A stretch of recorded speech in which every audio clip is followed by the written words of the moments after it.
Inimkarjad liiguvad oma igapäevases rutiinis edasi. Aga mõne jaoks on see liikumine järsult peatunud. Ülelugemine näitaks, et mitmed meie pidevalt kasvava kogukonna liikmed on kadunud ja nende jäljed hajuvad kiiresti. Number 20. Jeremy Wisniewski on Tia Chapi, California elanik, kes töötab Grand Canyoni rahvuspargis. 41-aastasel on teadaolevalt 3 last, kellest üks käib koolis Arizonas. Tema perekonna, eriti tema õe Amanda sõnul, koosnes Jeremy igapäevarutiin sellest, et ta lahkus oma Tia Chapi kodust, viis tütre Yumasse, Arizonasse ning suundus seejärel tööle Grand Canyoni. Kuid 10. veebruaril 2026 ei kulgenud päevakava nii, nagu see oleks pidanud. Jeremy alustas oma teekonda töökohta 2 päeva enne töö algust, mis polnud tema puhul ebatavaline. Grand Canyon oli üsna kaugen ja tal oli vaja aega kohanemiseks.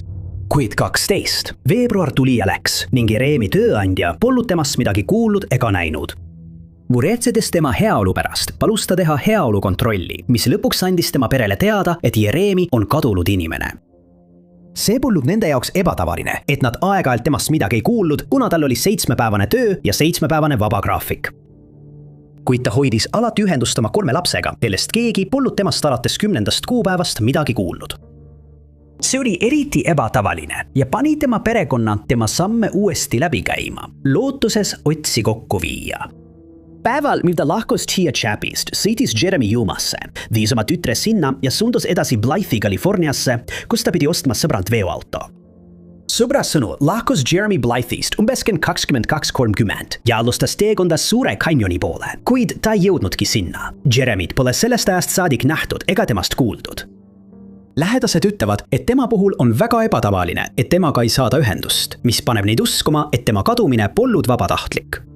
Amanda sõnul oleks tema vend sõitnud mööda maanteed 96 Middlesisse, seejärel 140 Kingmani või Parkeri kaudu Havasusse ja sealt edasi Williamsisse Arizonasse. 16. veebruariks teatas perekond Jeremy kadumisest kohalikule politseijaoskonnale, kes alustas viivitamatult uurimist. Nad avastasid, et tema mobiiltelefon oli välja lülitatud, mis takistas võimudel teda jälgimismeetodite abil leida. 19. veebruaril, 3 päeva pärast seda, kui perekond sai tema kadumisest teada, sattusid politseinikud valge 2008 aasta Ford F250 peale. See leiti Parkeris, Arizonas, pärast seda, kui see oli 5 päeva varem Bostoni piirkonnast ära pukseeritud. Väidetavalt leiti see hüljatuna Agnes Road'i äärest, Agnes Wilson Road'i silla piirkonnas, Colorado jõe lähedal Parkeri ja Blythe'i vahel. Kinnitati, et Ford F250 kuulus Jeremyle, kuid tema asukoht oli endiselt teadmata. Avastus tõi kaasa Agnes Road'i piirkonna otsingu, kuid sealt ei leitud ühtegi vihjet kadunud mehe asukoha kohta. Politsei ja perekond on pöördunud avalikkuse poole, paludes inimestel teatada piirkonnas kõigest ebatavalisest ning kontrollida oma kodu ja ettevõtte turvakaamerate salvestisi, lootuses leida võimalikke jälgi. Jeremy Wisniewski kirjeldati kui valgenaharist meest, kellel on pruunid juuksed ja pähkenpruunid silmad. Ta on 5 jalga, 10 tolli pikk ja kaalub umbes 175 naela. Tal on mitu tätoveeringut, sealhulgas kitarr vasakul küünarvarrel ja number 88 vasakul õlal. Väidetavalt nähti teda viimati kandmas T-särki, Texaseid ja kas töösaapaid või musti DC tenniseid. Jumast lahkudes kandis ta kapuutsiga pusa, mille esiküljel oli kiri "Sa oled piisav". Pärast Jeremy kadumist ei ole teda kordagi kinnitatult nähtud ja perekond on vastuste leidmisel meeleheitel. Nad teevad jätkuvat tihedat koostööl võimudega, lootes, et keegi teab midagi. Teave Jeremy kadumise või asukoha kohta saab edastada Riverside'i maakonna šerifi büroole numbril 800 950 2444. Teise võimalusena saavad vihjeandjad edastada teavet Missing in America vihjeliinile numbril 844 MIA Lost. Number 19. Mis juhtus Gregory Gilbert Tacey'ga? See küsimus on Sapulpa, Oklahoma kogukonnas ringelnud alates 2022 aastast, kui Gregory kadus salapäraselt jäljetult. Kollal 52-aastane mees elas Tulsas ja tal oli koos oma naise Billiga 2 last. Kahjuks sai ta just sel ajal hirmutava diagnoosi. Gregory võitles 4. staadiumi mitte-Hodgkini lümfoomiga, mis nõuab igapäevast ravimite võtmist. See murettekitav lugu algas nii lihtsast asjast nagu kalastusreis, mille korraldas Gregory vend. See oli 2022 aasta 23 juuli õhtutundidel, kui ta lahkus kodust koos oma venna ja venna tüdruksõbraga. Kui nad sundusid Sapulpa poole, katkestas reisi järsult see, et auto näks ootamatut rikki kusagil Tšenksis. Järgmisel hommikul õnnestus 3 saada küüt ja nad viidi Gregori ema maja juurde, mis asub Sapulpast läänes 111 Lõunatänaval 193. lääne ja 209 punkt Lääne Avenue vahel. Just siin seisid õed-vennad kinnistul ja vaatasid, kuidas tema vend läks mööda lähedal asuvat rada, kus ta seejärel kadus ega nähtud ega kuuldud temast enam kunagi. Pärast mõnetunnist ootamist, ilma haidlase mehe jälgedeta, läks vend koos oma tüdruksõbraga rajale, kuid leidsid kadunud mehe Nike-tossud ja Texas-shortsid lähedal asuval pingil. Alles 4 rasket päeva hiljem teatati Gregori kadumisest lõpuks Creek County Sheriffi büroole, mis käivitas suuremahulise otsinguoperatsiooni. Politsei koordineeris mitmeid otsinguid, kaasates koeraüksused ja droonid ning läbi otsiti 30–40 aakrit piirkonnas, kus Gregori viimati nähti. Need pingutused ei andnud tulemusi ning uurijad ei leidnud ühtegi uut vihjet, mis oleks neid õigele teele juhatanud. Kadunud mees on veel üks isik, kellel on mitu eristavat tunnust, sealhulgas nimed Kira ja Sway tätoveeritud tema rindkere vasakule poolele. As that läbib armi. Gregorial on ka teine arm tema rindkere paremal poolel, kus on nähtav port. Ta kadus koos oma rahakoti, telefoni, võtmete ja retseptiravimitega, mis viitab sellele, et ta võib tagasi tulla. Kuid viimase 3 aasta jooksul pole Gregori Triisest olnud ühtegi märki. 18. Gabriel Rochelle Davis, sündinud 2. novembri 1999, elab North Little Rockis, Arkansas'es ja on oma kogukonna armastatud liige. Tema ema sõnul on Gabrielil ninaneed ja kõrvaaugud. Tal on väike punane südame tätoveering vasakul põsel, sõna Asioon paremal randme siseküljel, nimi Taylor vasaku kõrva taga ja suur roos vasakul käsivarrel. Busted Newspaperi andmetel arreteeriti Gabriel 9. jaanuaril 2026 süüdistatuna lähenemiskeelu rikkumises. Ta viidi Pulaski maakonna vanglasse ja vabastati hiljem. Pärast lühiajalist vangistust sai Gabrielist endiselt käimasoleva kadumisjuhtumi keskne isik, mis algas 18. veebruari 2026 aasta ööl. Sel päeval nähti 26 aastast Gabrieli viimati North Little Rockis, kus teda olevat nähtud autosse ronimas koos tundmatu isikuga, kes viis ta Pike Avenue ja 16 tänava bensiinijaama. Ta väljus autost 17. ja Pike tänava ristmikul ning kõndis 19. tänava poole, kus ta vestles teise tundmatu inimesega. Tunnistajate sõnul oli kell 22:00, kui ta lähenes valget või halli värvi Expeditionile. Pole teada, milliseid sõnu vahetati, kuid vestlus lõppes sellega, et Gabriel ronis autosse ilmselt selleks, et jõuda teise sihtkohta. Pärast seda kohtumist pole noort naist enam nähtud ega temast midagi kuulda olnud, mis on tekitanud muret tema lähedaste ja kogukonna seas. Gabrieli ima pöördus sotsiaalmeediasse pärast seda, kui ta oli 20. veebruaril teatanud oma tütre kadumisest North Little Rocki politseijaoskonnale. Ta selgitas, et kuigi ta oli rõhutanud juhtumi kiireloomulisust, ei olnud jaoskond ühtegi teadet välja andnud ning kirjutas postituses, et ta ei kavatse oodata, kuni võimud tema kadunud tütre kohta infot levitavad, vaid võtab asja enda kätte. Oma postituses kirjeldas ema kõike, mida ta Gabrieli kohta teadis, keda ta kutsub Gabiks. Kadunud naist kirjeldati kui segarassist, pruunide juuste ja pruunide silmadega. Ta on 5 jalga, 2 tolli pikk ja kaalub umbes 120 naela. Tal on mitu tätoveeringut, millest kõige silmatorkavam on väike punase südame kontuur tema vasaku silma all vasakul põsel. Teda nähti viimati kandumas musta lühikest toppi, musti dressipükse ja plätusid ilma sokkideta.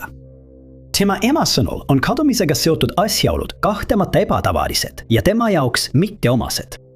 Tema kadumisega seotud sõiduki nägemiste kohta ei ole avalikustatud ühtegi teadet ega ole ka juhti tuvastatud. Pärast tema kadumist ei ole teda kordagi kindlalt nähtud ning tema olukord muutub iga päevaga üha pakilisemaks. Põhja Little Rocki politseiosakond kutsub kõiki, kellel on teavet selle kadumise kohta, üles ühendust võtma. Agentuuriga saab ühendust võtta numbril 501 758 1234, viidates juhtumi numbrile 202 616 909. Gabrieli Namusi juhtumi number on MP 156, MP 156 1387. Number 17. 2007 aasta 9. märtsil lahkus 20-aastane Jamie Harper oma ema Paxtoni kodust, et minna peole Maplewood Estatesi Haagis elamute parki Rantoolis.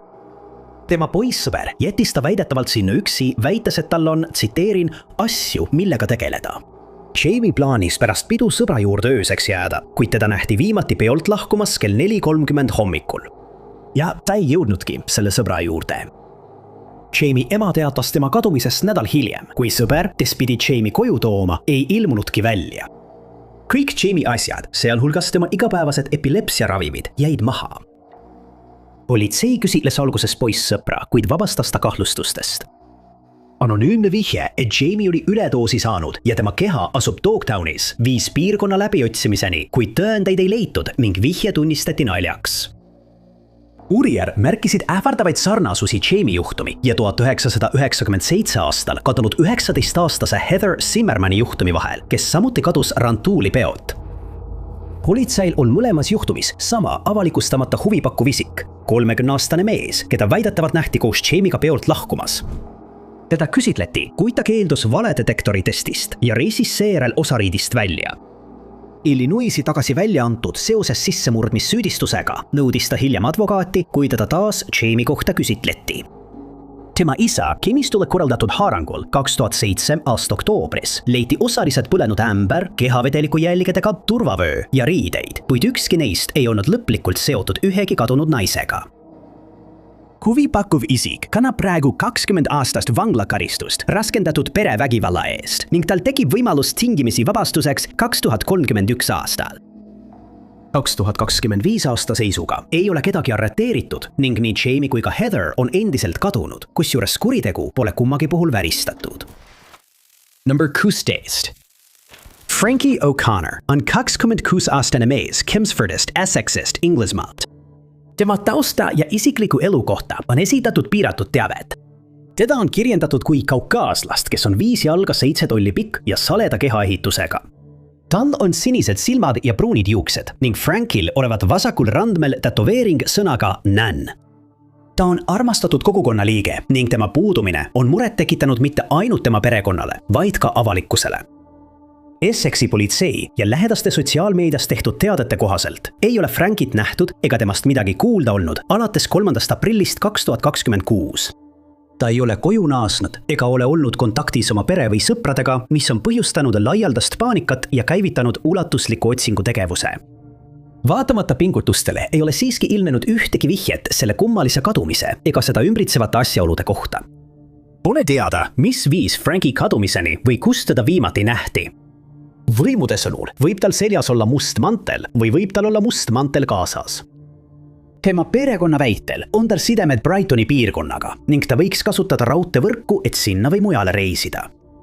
Sündmust ümbritsevad täpsed asjaolud on endiselt teadmata. Pole täpsustatud, kas tema perekond usub, et kadumine on tema jaoks iseloomulik või mitte, või kas lihtsalt äraminek oli midagi, mida Franki tavaliselt tegi. Sõltumata sellest, kas ta oli tuntud selle poolest või mitte, on tema puudumine põhjustanud laialdast muret, mis viitab sellele, et tema puhul võib selles olukorras olla midagi ebatavalist. Kohalikud võimud on kutsunud kogukonda üles viivitamatult politseisse helistama, kui nad näevad Frankit või teavad, kus ta võiks olla. Teda ei ole liigitatud ohustatud isikuks, kuid tema leidmine on siiski äärmiselt oluline. Perekond ja Essexi politsei kutsuvad avalikkust üles võtma ühendust numbril 999 ning viitama juhtumile number 1260 3. aprill, kui neil on teavet Franki asukoha kohta või vihjeid, mis võiksid aidata tema leidmisel. Adressil Arlingtoni 15, Texas, elas Manuel Chavarria, Vidia ja Manuel Seniori poeg. Tema mineviku kohta pole palju teada, kuid enamiku arvates oli tal tavaline lapsepõlv ilma märkimisväärsete häireteta. Kuid 1997 aasta märtsis murdus Manuelis midagi ning ta hakkas palju jooma ja magas pikka aega. Need äkilised muutused tekitasid tema tuttavates muret, sest nii tema toakaaslase kui ka ema sõnul polnud see talle üldse omane. Umbes sel ajal hakkas 25-aastane Manuel silmanähtavalt haidlane välja nägema, nii et tema ema uuris temalt isegi narkootikumide tarvitamise kohta. Manuel eitas, et oleks tarvitanud midagi muud peale alkoholi. Heiglane välimus, äkiline alkoholism ja pikad uneperioodid olid kahtlemata muret tekitavad, jättes paljud mõtlema, mis võis selleni viia. Sel ajal töötas noormees Harrigani restoranis, mis asus samuti Arlingtonis. 31. märtsil pidi ta osalema koosolekul oma töökohas. Umbes kell 18:00 lahkus Manuel sel õhtul oma kodust, sõites osaliselt krunditud punaste triipudega 1987 aasta Honda Civicuga ning asus teele restorani poole. Tundub, et ta ei jõudnudki koosolekule ning kadus peagi pärast kodust lahkumist. Teda pole sellest ajast saadik enam nähtud ega kuuldud. Kui tema tööandjal ei õnnestunud temaga sel õhtul ega ka järgnevatel päevadel ühendust saada, andis ta Manueli kadumisest teada Arlingtoni politseiosakonnale. Esialgne uurimine tuvastas, et kodust lahkudes ei võtnud nüüdseks kadunud mees endaga kaasa ühtegi isiklikku eset. Peale selle avastuse ei leitud ühtegi muud vihjet ega tõendit, mis viitaks tema asukohale või viitaks kuritegelikule tegevusele. Järgmine Mac Manuelist ilmuks alles mõne aja pärast. See oli 17, mil kui Honda lõpuks üles leiti. See avastati mahajäetuna Farm Road 2119 ääres Culbersoni maakonnas Texases eravaldusel. Kinnistu omanik sattus juhuslikult sõiduki peale ja helistas kohe šerifi osakonda. Uurijad avastasid, et võtmed olid endiselt süütelukus.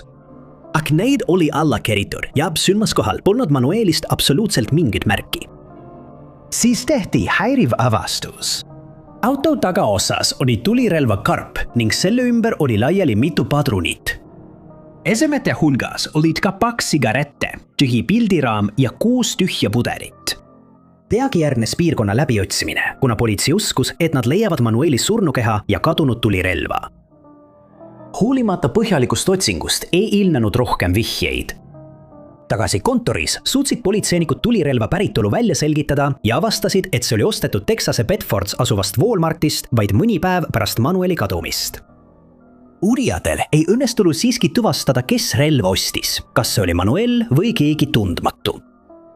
Kadunud mehe ema uskus, et tema poeg suundus piirkonda, otsides nende endist kodu, mis asus Pecoses, kuid see väide pole leidnud kinnitust. Hoolimata otsingutest seal jäid päästetöötajad taas tühjale kätega. Miks Manuel sinna koju minna tahtis, pole teada, kuid kahtlustatakse, et ta võis teel sinna sattuda kuriteo ohvriks, kui see tõesti oli tema sihtkoht. Sugulased ja sõbrad ei usu, et Manuel lahkuks ilma ette teatamata või teeks endale midagi halba. Sellest õhtust, mil ta kadus, on möödunud 28 aastat. Ta haihtus maa pealt jäljetult, jättes endast maha mõistatuse. Number 911. 34-aastane Christine Wiltz elab Louisiana osariigis New Orleansis ning on käimasoleva politsei uurimise keskmes pärast kummalisi asjaolusid, mis viisid tema kadunuks kuulutamiseni. Tema elu ja tausta kohta on avalikkusele teada vaid piiratud teave, kuid tema perekonna sõnul ei ole tema vaikus talle omane ning see tekitab muret. Nad on mures tema turvalisuse pärast ja usuvad, et ta võib olla ohus. 23. märtsil 2026 sõitis Christine oma 2009. aasta Lincoln MKX maasturiga New Orleansis Oliver White Avenue 3000 majanumbri vahemiku juures Abundant Streeti lähedal. Sõidukid, millel on nähtavad kahjustused tagumisel kaasreisija poolsel küljel, nähti selles piirkonnas kella 3 ja 4 vahel hommikul. Sen hommikul peatus Christine seal, et peale võtta tol hetkel tundmatu isik, kes on hiljem tuvastatud kui MacArthur Mackey. Vahetult pärast seda, kui Christine oli Macki peale võtnud, kadusid nii tema kui ka tema maastur, mis pani tema perekonna temast kadumisest teatama ja käivitas ulatusliku uurimise. See viis detektiivid selleni, et kadunud naine võib olla suures ärakasutamise või raske kehalise kahju ohus. Avandus tehti pärast uurimist, mis paljastas selle päeva reisija isiku, kelle Christine peale võttis. Teadete kohaselt on 42-aastasel Macki ulatuslik dokumenteeritud vägivalla ajalugu ning ta nimetati kadumise juhtumis huvipakkuvaks isikuks. Võimud on sellest ajast saadik teada saanud, et ka tema oli umbes samal ajal kadunuks kuulutatud, kui Christine kadus. Mõni päev hiljem teatas Lawrence'i maakonna šerifi büroo, et Macki on olnud vahi all alates 3. aprillist 2026. Väidetavalt on ta varasema süüdistusega seotud katseaja rikkumise tõttu vahi all. New Orleansi politseiosakond teatas, et see isik oli viimane inimene, kes nägi Christine'i, kui ta talle 23. märtsil järele tuli. Pole teada, kas teda on pärast vahi alla võtmist seoses käimasoleva juhtumiga üle kuulatud või uuritud. Christine on endiselt kadunud ja uurijad püüavad siiani välja selgitada, millist rolli ta võis Christine'i juhtumis mängida.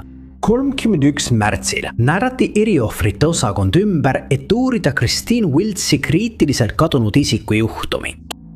Teda on kirjeldatud kui afroameeriklannat, kes on 5 jalga 7 tolli pikk ja kaalub umbes 160 naela. Väidetavalt nähti teda viimati kandmas punast särki, siniseid teksaseid ja susse koos sokkidega. Teavet tema kadumise kohta saab edastada eriohvrite uurijatele numbritel 504 658 5267 või 504 658 5253. Number 13. Colleen Paris sündis 1982 aastal. Vanematele Nick ja Nancy olles nende ainus laps. Tema lapsepõlv oli täis armastust tantsimise, laulmise ja spordi vastu. Tema ambitsioonid ei raugenud ka siis, kui ta jõudis keskkooli ning 2000 aasta septembris käis ta suvekursustel ja töötas selle nimel, et saada keskkooli lõputunnistus. Colleen oli sel aastal 18 ja töötas vabal ajal restoranis Plantations Floridas võõrustajana. Selle aasta septembris ostis Colleen ka lennupiletid, mis viiksid ta detsembrikuiseks puhkuseks Coloradosse. Aga neid pileteid ei kasutatud kunagi. Noor naine ei saanud kunagi oma keskkooli lõputunnistust ega jõudnud ka planeeritud puhkusele. Seda seetõttu, et Colleen Elizabeth Paris oli kadunud. Umbes kell 15:00 30. septembril nähti teda viimati oma pere elukohas Flamingo ja Sunrise'i puiestee lähedal. Väidetavalt sai ta telefonikõne tundmatult helistajad, mille järel ütles ta järsult, et läheb Coral Springsi midagi sööma ja lahkus kodust. Kui Colleen uksest välja lipsas, lubas ta, et tuleb tagasi selle õhtu jooksul kella 17:30 ja 18:00 vahel, just õigeks ajaks planeeritud pere väljasõiduks Marlinsi mängule. Aga ta ei jõudnudki koju, ta jäi Marlinsi mängust ilma ja temast ei kuuldud ega nähtud enam kunagi midagi. Colleen mahkus kodust oma valge 1994 aasta Mazda MX-6-ga, mille numbrimärk oli T48PIE. Auto avastati alles peaaegu nädal hiljem, kui uurimine oli juba käimas. Sõiduk oli hüljatud kaubanduskeskuse parklas Tamarakis, McNabb Roadi ja Pine Islandi lähedal. Õiguskaitseorganid kogunesid sündmuskohale, kuid ei leidnud seal mingeid kuriteole viitavaid märke. Colleen jättis lahkumise päeval koju mitu oma isiklikku eset, võttes kaasa vaid mobiiltelefoni ja käekoti, mida kumbagi ei leitud parklast, kus tema auto hüljatuna leiti.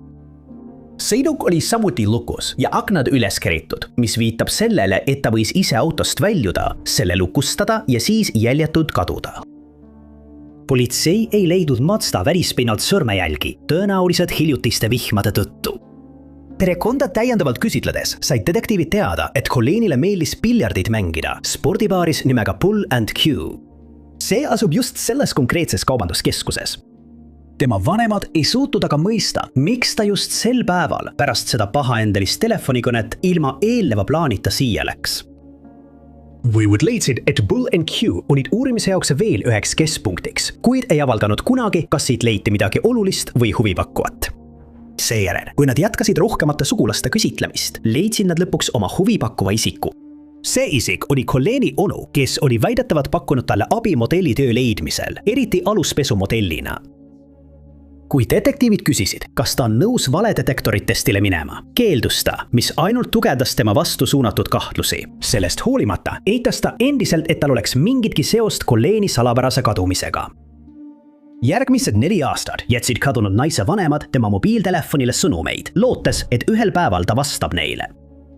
Lõpuks otsustasid nad lõpetada telefoni eest maksmise, kuid jätkasid autasu pakkumist, kasutades Colleeni elukindlustus ja ülikooli raha. Sel hetkel oli autasu kuni $30,000 igasuguse teabe eest, mis viiks nende tütre asukoha ja tundmatu tapja isiku tuvastamiseni. Võimud on tõrksad uskuma, et Colleen lahkus omal soovil, kuid nad pole endiselt kindlad juhtumit ümbritsevates täpsetes asjaoludes. Kummalisel kombel on noorel naisel ka mitu eristavat tunnust, sealhulgas arvukalt tätoveeringuid ja augustusi. Tal on liblikas alaseljal Hiina tähemärgid pahkluul ja teise pahklu ümber riba. Tal on kõrvaaugud, keereaugud ja nabaaugud. Ükski neist tunnustest ei ole esinenud üheski tundmatu naise juhtumis, mis jätab meid mõtlema, mis Colleeniga tegelikult juhtus. Number 12. Dallasest Texase osariigis pärit Partray Edmondsi pereliikmete sõnul on tal ulatuslik dokumenteeritud vaimse tervise probleemide ajalugu. Peale selle lühikese tausta pole tema kohta avalikult palju teada, sealhulgas tema töökoha, suhete ega elutingimuste kohta. Küll aga teame selle 40-aastase mehe kohta seda, et ta kadus ning arvestades tema kõrget riskitaset, on tema leidmine äärmiselt kiireloomuline. Partray Edmondsi juhtum sai alguse tema Dallasest kodust 21. veebruaril 2026. Pole teada, kes selle ajal kohal viibis või kes oli äkivise kadumise tunnistajaks, kuid keegi nägi, kuidas elanik ootamatult oma kodust lahkus. Tema lahkumisviis ei näidanud mingeid eelneva planeerimise märke ega viidanud sellele, kuhu ta võiks minna. Aga üks asi on kindel, ta pole tagasi tulnud. Väidetavalt lahkus kadunud mees ootamatult jalgsi teadmata suunas, jättes maha oma isiklikud asjad ja sõiduki. Juhtumik tegi veelgi keerulisemaks see, et Partray Edmondsil polnud mobiiltelefoni, mis välistas seadme jälgimise võimaluse ja takistas võimudel tema liikumiste digitaalse kaardi koostamist. Alates 21. veebruari hommikust pole ta võtnud ühendust ei pere, sõprade ega tuttavatega. Kõik vihjed selle kohta, kuhu ta võis minna, jäävad õiguskaitseorganitele endiselt tabamatuks. Dallase politseiosakond on sellest ajast alates liigitanud juhtumi kõrge riskiga juhtumiks ja nimetanud Partray haavatavaks täiskasvanuks. Urijad usuvad, et kadunud mees liigub jalgsi läbi Dallase piirkonna kiirtranspordisüsteemi ehk TART-süsteemi. Nad on oletanud, et ta võib püüda jõuda mõnda suurema asustustihedusega piirkonda. Partridge'i perekond kardab, et ta võib kogeda segadusse ajavat episoodi, mis muudab ta võimetuks või tõrksaks end teistele, sealhulgas võimudele, tutvustama. Detektiivid on sellest ajast alates vaadanud läbi mitme piirkonna ettevõtte turvakaamerad, kus ta kadus, lootuses määrata kindlaks tema liikumistee. See pingutus pole seni tulemusi andnud. Osakond loodab nüüd suuresti avalikkuse tähelepanelikkusele. Partray ema Diane Edmonds ja teised pereliikmed on samuti pöördunud kogukonna poole, kasutades ja rakendades kõiki võimalikke vahendeid, et levitada teadlikkust tema pojast, nii digitaalselt kui ka füüsiliselt, hoides tema nime avalikkuse ees. Lähedased hoiavad endiselt lootust, et Partray leitakse peagi, kuna tema otsimiseks tehakse jätkuvalt ulatuslikke pingutusi. Ta on sellest ajast alates lisatud Namuse andmebaasi juhtumi numbriga MP156071. Partray Edmonds on kirjeldatud kui afroameeriklasest mees, kellel on mustad juuksed ja pruunid silmad. Ta on 5 jalga ja 5 tolli pikk ning kaalub umbes 150 naela. Pole teada, mida ta kadumise ajal kandis, kuid teavet selle kadunud isiku kohta saab edastada Dallase politseiosakonnale numbril 214 67 142 68. Juhtumi number 027. 2026. Number 11. Viimase 3 aasta jooksul on Stacey Annette Crawfordi perekond aktiivselt postitanud abipalveid mitmetes sotsiaalmeediakanalites, lootes, et keegi on teda näinud. Stacey lugu algas 21. juunil 2022 aastal, kui ta oli 44-aastane. Nagu lugu räägib, algas see päev nagu iga teinegi, kuigi suurem osa tema liikumistest jäi teadmata. Sel päeval, umbes kell 21:00, nähti teda viimati White Wellis, Tennessee osariigis. Tõendid viitavad sellele, et ta suhtes sel õhtul mitme inimesega, vaid hetked enne oma kadumist. Kurjakuulutaval kombel kadus koos temaga ka Stacey punane Chevrolet K1500 Tahoe, millel oli Tennessee numbrimärk B8232. Pole selge, kas teda nähti viimati oma elukohast selle autoga lahkumas või kadus auto hiljem. Selle kummalise sündmuse asjaolude kohta pole eriti palju teada, välja arvatud 2 asjaolu. Stacey't polnud kusagil näha ja ka tema sõiduk oli kadunud. Pole kindel, millal või kuidas tema kadumisest teatati, kuid uurimine algas alles peaaegu 6 aega hiljem. Võimud uskusid algselt, et ta kadus 9. augustil, kuna uurimine oli ilmselt ekslik. Telefoonikõnede andmed näitasid aga hiljem, et oli kadunud 3 nädalat varem. Kui uurijad püüdsid aru saada, mis võis juhtuda ja kuidas nad sellesse hetke jõudsid, avastasid nad oma esimese vihje. See oli Stacey Chevrolet, mis leiti 2 septembril, peaaegu 2 kuud pärast tema kadumist. Pärast sõiduki leidmist vahistas politsei seoses kadunud isiku juhtumiga samuti 1 inimese. Nad panid käeraudadesse 49-aastase Ronnie McFalsey Guildist, Tennessee osariigist ja saatsid ta vangikongi. Hiljem esitati talle süüdistus mootorsõiduki varguses ja tõenditega manipuleerimises. Väidetavalt oli Ronni auto valduses, kuid pole selge, kuidas või millal ta selle sai. Ta oli samuti autot müümas, mis võimaldas detektiividel selle üles leida. Kadunud naise ja tema autot omanud mehe vaheline suhe on endiselt teadmata. Ronni on selles juhtumis märgitud kui huvipakkuv isik, kuid teda pole otseselt kahtlusalusena nimetatud. Veelgi rohkem salapära lisas kadumisele teade, et võimud otsivad Stacey juhtumiga seoses teist isikut. See isik on Barbie Anderson, kellega detektiivid soovivad teha järelintervjuusid. Barbie on pärast teadet end ise üles andnud, kuid seda seoses teise mitte seotud vahistamismäärusega. Ta viibib hetkel Marioni maakonna vanglas ning järelintervjuu on veel tegemata. Väidetavalt on selle juhtumiga seoses tehtud veel mitu arreteerimist, kuid ühegi isiku andmeid pole avalikustatud. Suur osa kogutud tõenditest, mis viitavad kuritahtlikule tegevusele, pole samuti avalikustatud, jättes paljud inimesed kadumise üle mõtlema ja spekuleerima. Uurimine jätkub endiselt, kuid 3 aastat hiljem pole endiselt mingit edasiminekut saavutatud. Number 10. Jennifer Remillard on Auburni, Massachusettsi elanik. 47-aastane Jennifer Remillard töötas kunagi Reliant Medical Groupis. Ta on 1 lapse ema ning tema perekond ja kogu kogukond armastavad teda väga. Perekonnaliikmete sõnul oli Jenniferil kombeks aeg-ajalt radarilt kaduda, kuid ta võttis alati nendega uuesti ühendust, eriti oma tütrega. On teada, et ta reisis sageli pikki vahemaid üle kogu riigi ning kuigi polnud eriti ebatavaline, et Jennifer aeg-ajalt kadus, oli seekord tema vaikuses midagi teistsugust, sest see kestis mitu kuud. See oli kõige pikem aeg, mil ta oli olnud kontaktist väljas. Kummalised asjaolud Jenniferi kadumise ümber hakkasid hargnema 2025 aasta novembris. Jussel Cool lahkus ta oma Auburni kodust, et külastada sugulasi, kes elavad Leicesteri tänaval. Just seal puhkes majapidamises määratlemata tüli, mille tulemusena Jennifer lahkus kiiresti piirkonnast. Ta vahkus elukohast oma halli 2012 aasta Toyota Camryga, millel oli Massachusettsi numbrimärk RS11JR. Tema perekond ja sõbrad pole teda sellest päevast saadik näinud, kuid ta näis pärast lahkumist nendega siiski lühikest aega ühendust hoidvat. Viimane sõnum, mille perekond Jenniferid sai, tuli süle arvutist. Sõnumis kirjas, et ta oli oma mobiiltelefoni kaotanud. Lähedased pole temast sellest ajast saadik midagi kuulnud. 31. jaanuari 2026 dokumenteeriti Jenniferi viimane nägemine Sarasotas, Floridas. Teda nähti koos Camryga. Sõidukid markasid hiljem Flocki kaamerad veebruari keskel kusagil Lõuna-Floridas, kuid pärast seda pole seda enam nähtud.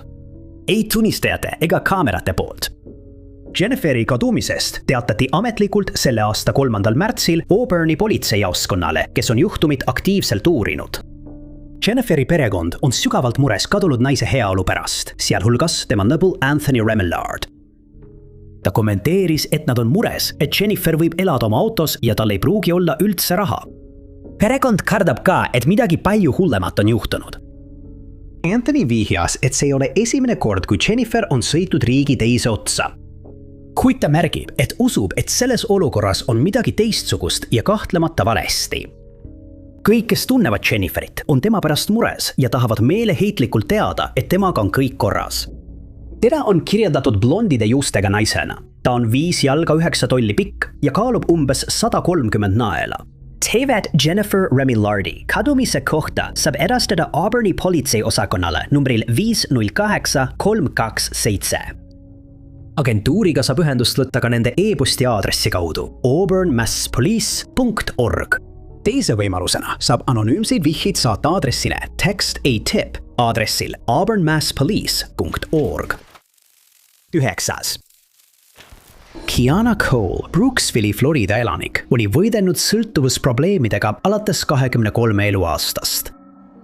2019. aasta tähistas 4. aastat, mil ta selle õnnetu olukorraga võitles. Vaatamata oma probleemidele hoidis ta regulaarselt ühendust oma perega. Kuid veebruariks said narkootikumid Kiana jaoks kõige väiksemaks mureks. Mõni kuu varem, 2018. aasta oktoobris, oli ta olnud koduvägivalla mõrvakatse ohver. Süüdlaseks oli endine poissõber Dwayne Williams, kes väidetavalt meelitas ta Russell Streeti parki ja ründas teda. Williamsile esitati lõpuks süüdistus teise astme mõrvakatses ja vahistamisele vastuhakkamises. Kuna Kiona oli ohver, pidi ta andma juhtunu kohta ütlusi ning see oli kavandatud 2019. aasta 11. veebruariks. Kuid päev enne seda, kui ta oleks saanud oma ütlused anda, kadus 27-aastane naine salapäraselt, jättes maha oma 3-aastase poja. Sel päeval viidi Kiona Shady Oak Villa Circle'i, kus ta pidi külastama oma sõpra. Ta lahkus elukohast hiljem samal õhtul kuskil kell 23:00. Ta suundas mööda Dr. Martin Luther King Jr.'i puisteed Broad Streeti poole. Lõpuks kadus ta silmist ega nähtud ega kuuldud temast enam kunagi. Kiona pidi järgmisel hommikul oma poja sugulase juurest peale võtma, viima ta lasteaeda ja seejärel minema osariigi prokuratuuri. Ta ei jõudnud ühtegi neist sihtkohtadest. Sugulase sõnul oli kadunud naine saanud oma ütluste tõttu tapmisähvardusi. See tegi ta hirmunuks ja tõenäoliselt väga vastumeelseks ütlusi anda. Kiona puudumine kohtus viis selleni, et Williamsi vastu esitatud süüdistused tühistati, kuid ta jäi siiski ainsaks huvipakkuvaks isikuks tema kadumise asjas, eriti kuna ta oli kohtuprotsessi oodates kautsjoni vastu vabaduses. Kuigi uurijad kahtlustavad, et juhtumiga on seotud kuritegelik tegevus, leidsid nad vähe või üldse mitte tõendeid, et kedagi selle juhtumiga seoses süüdistada. Vaatamata häirivale edusammude puudumisele uurimises, on tema perekond kindel, et ta ei oleks omal soovil lahkunud. On kindlalt usutud, et Williams teab tema asukohta ja võis olla seotud tema kummalise kadumisega. 8. Lisandro Sartiage omab alalist elamisriigust ja sisenes Ameerika Ühendriikidesse seaduslikult, pärast mida sai ta tööd põllutöölisena. Mõned aastad varem sai 28-aastane raske peavigastuse, mis väidetavalt jättis talle püsivad kognitiivsed probleemid. Vaatamata õnnetusele jätkas ta tööd, et oma perekonda toetada. Lähedased kirjeldasid teda kui perekonnainimest, kellel on kodus Mehhikos naine ja tütar. Ta on töökas mees ja on töötanud mustikapõldudel Hamiltonis, New Jersey's ning tal on kodu seal samas lähedal. Samuti on teada, et ta töötab aeg-ajalt Maine'is mustikahooajal. Lisandrol on väidetavalt depressiooni ajalugu, mille tõttu ta vajab pidevat ravi ravimitega. Kuid elanik on kadunud ilma vajalike ravimiteta, mis on tekitanud laialdast muret tema heaolu pärast. Viimati nähti Lisandrot lahkumas oma elukohast Laurel Avenue piirkonnas 27. veebruaril 2026. Ta lahkus jalgsi umbes kell 13:00, kuid ei tulnud enam kunagi koju tagasi. Keegi pole teda sellest ajast peale näinud ega temast kuulnud. Perekonna sõnul hoidis kadunud mees nendega alati ühendust ning tema vaikus oli kahtlemata ebatavaline ja tekitas muret. Lähedased rõhutasid, et ta võib vajada arstiabi ning väidetavalt lahkus ta oma elukohast ilma isiklike asjadeta, sealhulgas telefonita. Keegi ei teadnud, kuhu ta kõndis või millal ta tagasi tuleb. Kadumine toimus käimasoleva immigratsioonirepressiooni ajal, mistõttu kahtlustasid sugulased, et ta võidi kinni pidada, kuigi tal on alaline elamisluba. Simone Lisandro vend on uurinud internetis immigratsiooni- ja tolliameti andmebaasi, et näha, kas teda on kinni peetud, kuid nad ei leidnud tema nime sealt. Simoni sõnul on kohalikud võimud Hamiltonis läbi viinud suuremahulise otsingu. Nad kammisid läbi metsaalad ja külgnevad naabruskonnad, kuid nende pingutused pole seni tulemusi andnud. Iga mööduva päevaga muutub Lisandro olukord üha tõsisemaks. Kuigi nad hoiavad endiselt õhkõrnast lootusest kinni, teatab tema perekond, et halbade mõtete eemalhoidmine võib olla raske. Tema nõbu Toni kommenteeris, et kui inimene ei ilmu välja, hakkad mõtlema, et äkki ta ei tulegi kunagi. Hamiltoni politseiosakond palub avalikkuse abi, julgustades elanikke kontrollima oma valvekaamerate salvestisi alates 27. veebruarist, lootes, et mõni neist kaameratest nägi midagi, mida keegi teine ei märganud. Sugulased on mures, et ilma oma ravimiteta võib Lisandro olla segaduses ega pruugi teada, kuidas koju tagasi saada. Teda on kirjeldatud kui Hispaania päritolu meest, kellel on mustad, hõrenevad juuksed ja pruunid silmad. Ta on 5 jalga, 7 tolli pikk ja kaalub umbes 175 naela. Tema kadumise ajal oli Lisandrol liike vunts ja hoolitsetud habe, mis kulges mööda lõuajoont ja lõuga. Väidetavalt nähti kadunud meest viimati kandmas halli jopet, siniseid teksaseid ja pruune töösaapaid. Teavet tema kadumise ja asukoha kohta saab edastada Hamiltoni politseiosakonnale numbril 609 561 4000, viitumine 26003 26 3484. Ta on kantud Namuse andmebaasi juhtumi numbriga MP156. MP 156-171. Number 7. See oli 16. aprillil 1996 kell 17:00 Edwardsvillis, Pennsylvanias, kui 81-aastast Angela Kislett nähti viimast korda.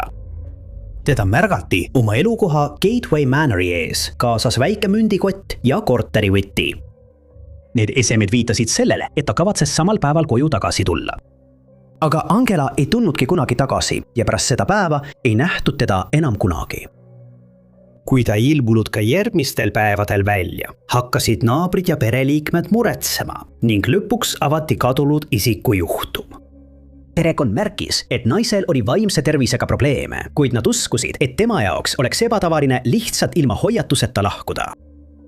Samuti ei paistnud olevat mingeid märke, et ta oleks haige või tal oleks raskusi asjade meelespidamisega.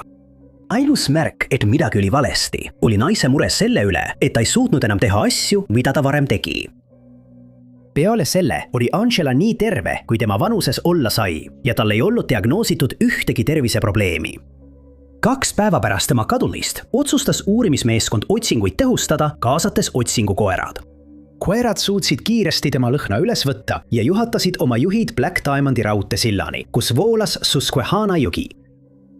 Seejärel jälgisid nad tema lõhnajälge veel 50 jalga allavoolu, mille tulemusena jõgi põhjalikult läbi otsiti ja läbi kammiti. Uurijad jäid tühjade kätega ega leidnud ühtegi täiendavat vihjet tema asukoha kohta.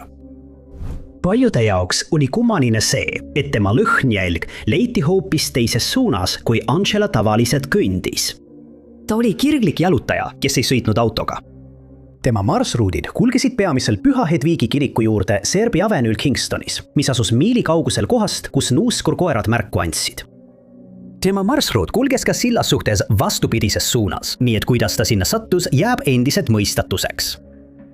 Politsei viis samuti läbi põhjaniku otsingu Kirby pargis ja selle kõrval kulgeval tammil. Jällegi ei leitud midagi. Järgmine vihje ilmus alles mitu päeva hiljem ning see tuli võimaliku pealtnägemise näol. Üks mees helistas politseisse, väites, et nägi naist, kes vastas Angela kirjeldusele. Ta selgitas, et märkas teda Kittery tänaval ja Wilkes-Barre puiesteel samal päeval, kui ta kadunuks jäi. Kui ta küsis, kas naine vajab abi, ei saanud mees oma pakkumisele mingit vastust. Ta kirjendas naist segaduses ja veidi desorienteerituna. Seda nägemist pole aga kunagi kinnitatud. Seega pole kindel, keda võimalik tunnistaja tol õhtul tänaval nägi. Uurimise käigus külastas politsei ka Angela kodu, kus nad leidsid tema käekotti põrandalt koos $200 sularaha ja isikut tõendava dokumendiga. Kadunud naise wiki ja mündikott olid endiselt koos temaga kadunud. Ilma ühegi vihje või juhtlõngata oli politsei sunnitud otsingut katkestama, lubades need uuesti alustada, kui ilmeb täiendavat teavet. Sellest ajast alates pole kadumise uurimist enam jätkatud. Angela Kumalin kadumine on tänaseni sama seletamatu. Ühtegi teist võimalikku Angela nägemist pole avastatud. Ükski tundmatu naine ei vasta tema kirjeldusele ning tema saatus on endiselt teadmata. Number 6. Sarnaselt Shav Simonsi kadumisega pole palju teada. Vanessa Braist, sündinud Vanessa Renee Harris. Sõbrad ja perekond kutsuvad teda Jessiks ning enne tema kadumist elas ta Stigleris, Oklahomas. Tal on mitu tätoveeringut, sealhulgas tähed C ja H kaela tagaosas ning mitu mehe nime ühe jala alumisel poolel. Vanessa juhtum sai alguse 2026 aasta veebruari alguses, kui perekond ja sõbrad lakkasid temast järsku kuulmast. Kõik katsed temaga ühendust võtta jäid vastuseta. 7. veebruaril leidsid sugulased 38-aastase Vanessa kodust kirja, mis viitas sellele, et ta läheb Oklahoma Citysse, kuid ei selgitanud, miks või kui kauaks ta ära läheb. 2 päeva hiljem läks tema telefon otse kõnepostile. Sellest ajast peale pole keegi Vanessast midagi kuulnud ega teda näinud. Sissesõiduteelt oli kadunud tema hõbedane ja muste värvi 2013 aasta Toyota Camry, millel oli Oklahoma numbrimärk RFN 246. Seda mainiti ka raportis, et politsei ja avalikkus sellele tähelepanu pööraksid.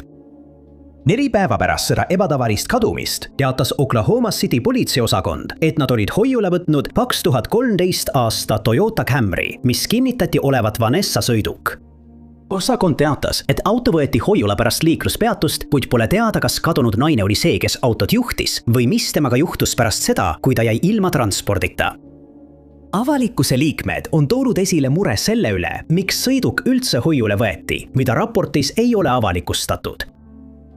Auto võidakse hoiule võtta, kui juht ei oma juhiluba, sõiduk ei ole sõidukõlblik, on toime pandud hoolimatu juhtimine, on kriminaalkahtlus või kui juht on arreteeritud. Kuid Oklahoma City politseiosakond ei ole kinnitanud, kas liikluspeatuse ja sõiduki hoiule võtmise käigus toimus mingeid arreteerimisi.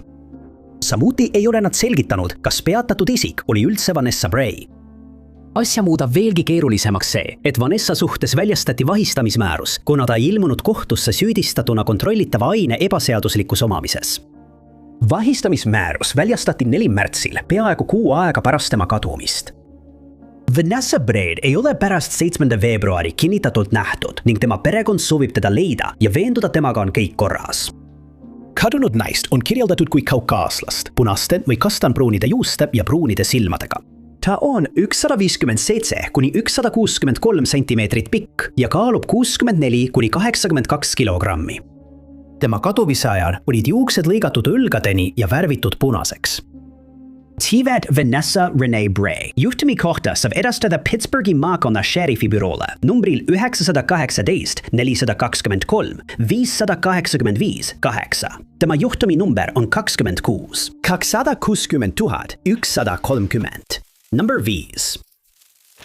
Samuel Razeri mineviku kohta pole palju teada peale selle, et pärast lahutust anti talle tütre hooldusõigus. Oli aasta 2010 ja 60-aastane mees elas Glasgow's, Lääne-Virginias koos oma 17-aastase tütrega, kes õppis sõjaväekoolis. Enamiku arvates läks elu hästi ja tal ei paistnud olevat vaenlasi. Tema juhtumi kõhedad üksikasjad viitavad aga vastupidisele. Oli detsembri algus ja Samuel elas üksi, sest tema tütar õppis sõjakoolis. Ta elas 3. Avenue 300 kvartalis kohas, kus teda viimati nähti 7. kuupäeval umbes kell 5 õhtul. Järgmistel päevadel ei ilmunud ta tööle söekaevandusse, mis tekitas muret nii tema tööandjas kui ka sugulastes. See polnud Samueli moodi töölt puududa, eriti ilma ette teatamata. Muretsedes tema heaolu pärast, läks üüriländja tema koju, lootes, et üürnik on lihtsalt külmetunud. Kohale jõudes leidis ta aga maja kõhedalt tühjana ning 11. detsembril esitati Kanawha maakonna šerifi osakonnale teade inimese kadumise kohta. Esialgse uurimise käigus said politseinikud teada, et Samuel ei olnud mitu päeva pereliikmetega ühendust võtnud ega olnud ka naabrid teda näinud, mis nende sõnul oli tema kohta väga ebatavaline. Võimud pöörasid siis oma tähelepanu tühjale majale. Nad otsisid esmalt läbi maja ümbruse, kuid ei leidnud mingeid jälgi sunniviisilisest sisenemisest. Tuled olid endiselt põlemas ja nad kuulsid, kuidas seest kostis televiisori heli. Kuna koputustele vastust ei tulnud, otsustas politsei elamisse siseneda. Nad ei teadnud seda veel, kuid olid kohe astumas häirivasse ja ootamatusse olukorda. Kohe oli selge, et kodus oli toimunud kaklus. Esemed olid katki tehtud või laiali paisatud ning kehavedelike jäljed viitasid vigastusele. See ei paistnud olevat ka ebaõnnestunud rööp. Midagi polnud kadunud, välja arvatud Samuel, kelle auto seisis endiselt väljas. Kohe hakati kahtlustama kuritegu ning järgnes pikk uurimine. Mõne aja pärast teatas politsei, et neil on juhtumis 3 huvipakkuvat isikut, kuid nad ei avalikustanud kunagi nende nimesid. 2025 aasta seisuga ei ole Samuel Razeri kadumisega seoses kedagi süüdistatud ega vahistatud ning kahtlusalused on meedias endiselt nimetamata. Uurimisasutuse pressiesindaja sõnul ei uskunud nad, et mees oleks olnud seotud organiseeritud kuritegevuse või ebaseadusliku tegevusega, vaid pigem arvasid nad, et temaga juhtunu oli märksa isiklikum. 4. kohal.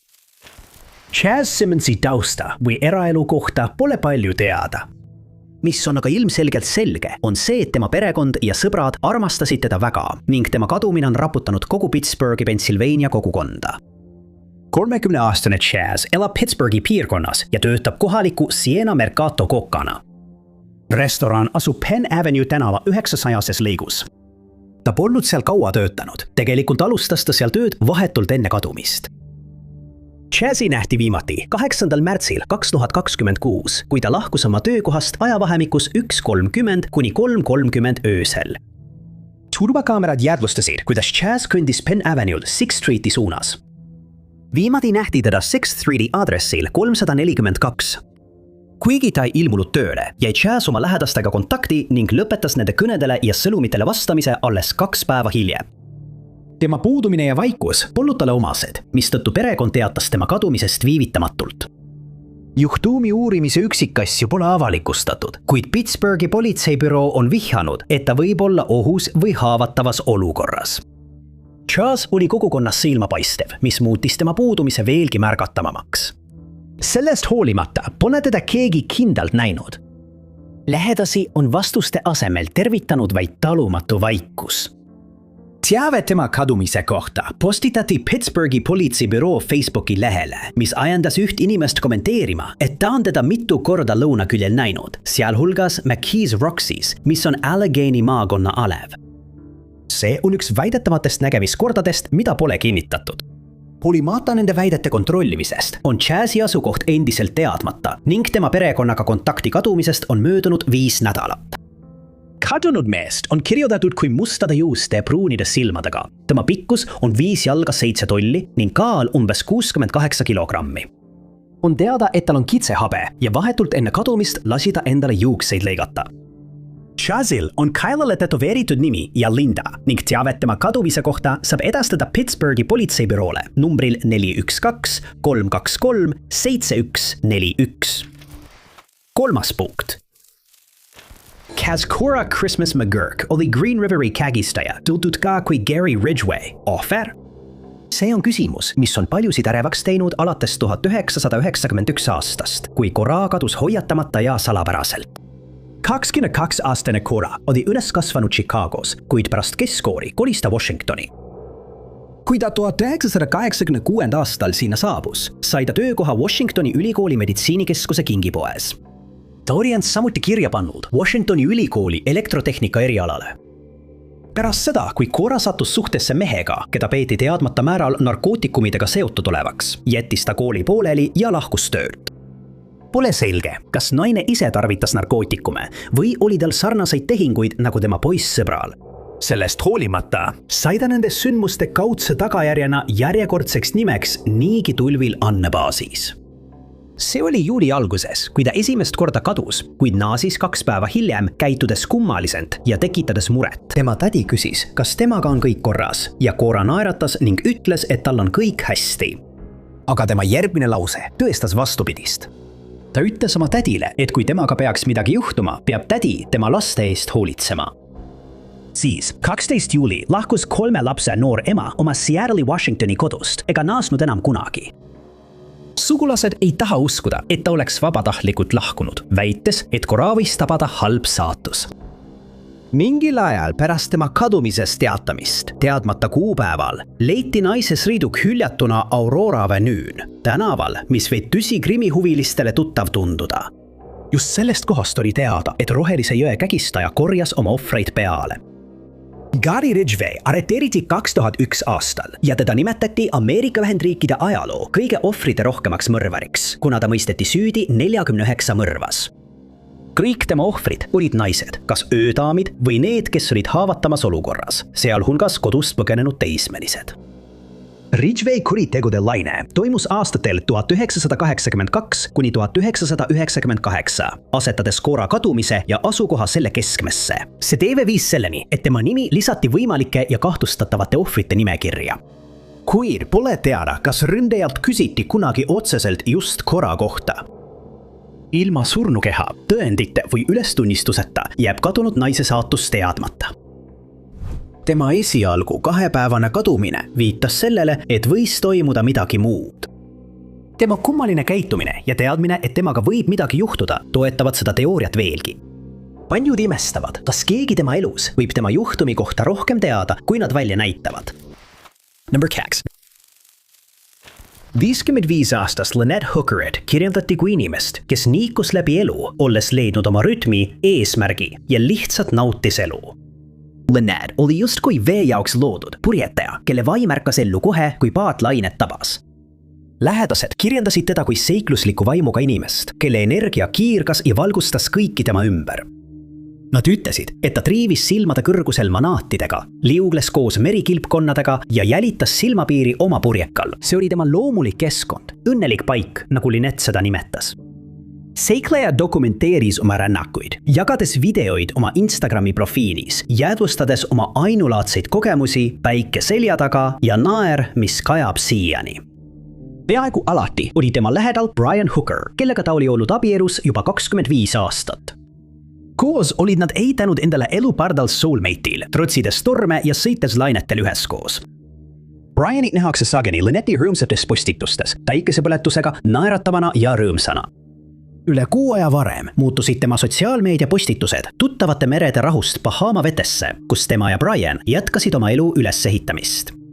29. märtsil jagas ta videot Abaco mere tumenenud taevast ja heitlikust veest.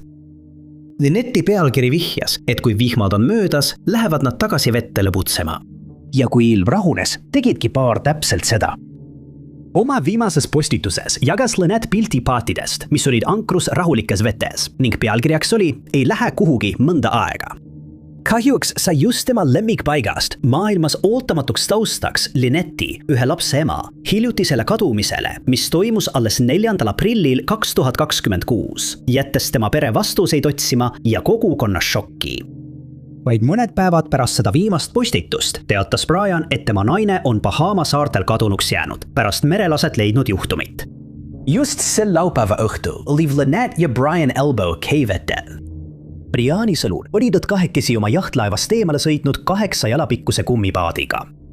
Hetk pärast nende seikluse algust pöördusid halvad ilmastikuolud tagasi. Lained olid rahutud ja tuul oli järeleandmatu. Just need tingimust ainukese tunnistaja sõnul põhjustasidki selle, et Lynette kukkus üle parda.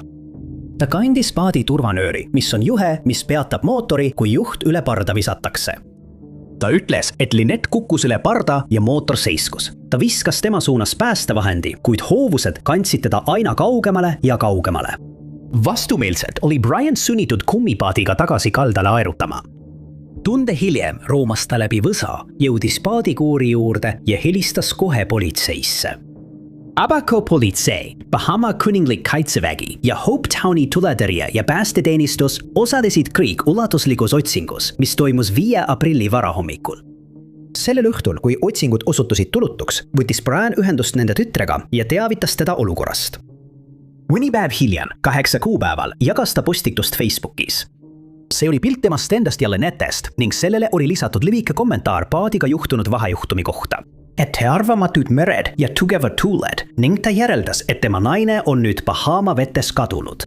Sel õhtul peeti Brian täiendavaks ülekuulamiseks kinni, mis Bahama kuningliku politsei sõnul põhines hiljem ilmenud piisaval alusel kahtlustuseks. Brian eitas igasugust süütegu ja vabastati 5 päeva pärast vahi alt. Politsei kinnitas siiski, et kuigi ta vabastati, jääb Brian Hooker oma naisega seotud juhtumis kahtlusaluseks. Ta lahkus seejärel Bahamaalt perekondlikel põhjustel, samal ajal kui uurimine Lynette'i kadumise asjus jätkub. Teda on kirjeldatud kui kogenud meresõitjad Onsteadist, Michiganist. Ta on heas füüsilises vormis ja tuntud selle poolest, et treenib palju. Tal on lühikesed blondid juuksed ja ta kannab oma purjetamisvideotes sageli ainulaadseid päikeseprille. Politsei avaldab endiselt perioodilisi uuendusi. Lähedased hoiavad lootust, et Lynette leitakse ja kogukond nõuab endiselt vastuseid selles juhtumis. Lynette'i tütar Carly Aylesworth on loonud GoFundMe lehe nimega Aita leida ja austada minu kadunud ema, et aidata nii oma kadunud ema otsingutel kui ka tema mälestamiseks. Ja selle lingi leiate altpoolt. Teavet selle kadunud isiku kohta saab edastada Bahama kuninglikule politseijõule numbril 919. Carly on pakkunud ka oma e-posti aadressi carlyaylesworth@gmail.com kontaktiks teabe jaoks, mis võib viia tema ema asukoha leidmiseni. Number 8. Aloha. Oregon oli Dane Davise koduks suure osa tema elust. Seal töötas ta Wells Fargos kuni pensionile jäämiseni, mis andis talle palju vaba aega, et ette võtta jalutuskäike, mida ta nii väga nautis. Need sagedased jalutuskäigud viisid aga lõpuks hirmutava mõistatuseni. Oli aasta 2016 ja Dane oli 66-aastane, elades Southwest J tänava 21 500 kvartali. Just sel aastal sai ta halva diagnoosi. Teda tabas armutuhaigus, dementsus. Diagnoos pani perekonna otsima asutust, kuhu teda paigutada ning nad tegid koostööd kohaliku mittetulundusühinguga. Kui nad püüdsid Tanei jaoks kohta leida, jätkas ta oma jalutuskäike talle jäänud aja jooksul. Tema marssivud viis The Hillsborough Promenade'i ostukeskusesse, Wendysisse ja Albertsonsisse, mis asuvad Cornelius Passi ja Baseline Roadi lähedal. Dane oli tuntud ka selle poolest, et ta sõitis Max rongidega ja kasutas erinevaid muid transpordivahendeid. 18. oktoober jäi aga tema viimase jalutuskäigu päevaks. Sel päeval nähti Dane'i viimati tema kodu juures J tänaval, kui ta posti kontrollis. Kui teda pärast seda päeva enam ei nähtud, teatas hooldaja tema kadumisest kohalikule politseijaoskonnale, mis peale korraldati 20. kuupäeval kontrollkäik, et veenduda, kas temaga on kõik korras. Politsei saabus koju, lootuses leida Dane'i sealt või vähemalt mingit vihjet selle kohta, kus ta võiks olla. Uurimise käigus avastasid nad, et tema sõiduk oli endiselt garaažis. Muidugi polnud see eriti ebatavaline, arvestades, et ta kannatas dementsuse all ja tal polnud piisavalt võimekust mootorsõidukit juhtida. Kummalisel kombel avastasid nad aga, et tema kodu välisuks oli pärani lahti jäetud, kuid Dane'i polnud kusagil näha. Kummalisel kombel polnud tema mobiiltelefon 5 päeva enne tema kadumist mingit aktiivsust näidanud. See polnud ka esimene kord, kui Dane oli kadunud ning tal oli päris pikk ajalugu ootamatult silmapiirilt kadumisega, mis tema pereliikmeid murelikuks tegi. Selle aasta alguses oli Dane'ist 2 korda kadumisest teatatud, kuid mõlemal korral leiti ta üles ja temaga oli kõik korras. Just need 2 eraldi juhtumid panid perekonna kaaluma turvalist hooldeasutust. Kahjuks ei õnnestunud kohta piisavalt kiiresti leida ja 3. korral, kui Dane kadus, jäi ta kadunuks. Kadunud mees ei suuda oma seisundi tõttu enda eest hoolitseda. Pere kardab, et ta ei suuda end aidata ja pelgab halvimat. 9 aastat hiljem pole need hirmud kadunud. Dane Davis oleks nüüd 75-aastane ja viimase 9 aasta jooksul pole uurijad alla andnud. Ja juba 2023 aastal tehti juhtumis uusi jõupingutusi. Perekond on samuti kihedalt koostööd teinud detektiividega, lootes ta lõpuks koju tuua. Tanei juhtum on endiselt lahendamata. Aitäh teile vaatamast! Kui see video teile meeldis, vajutage kindlasti meeldimisnuppu. Ärge unustage ka tellida ja vajutada teavituskella, et olla kursis kõigi meie tulevaste videotega. Minu nimi on Top 5 Unknowns ja kohtume järgmises videos.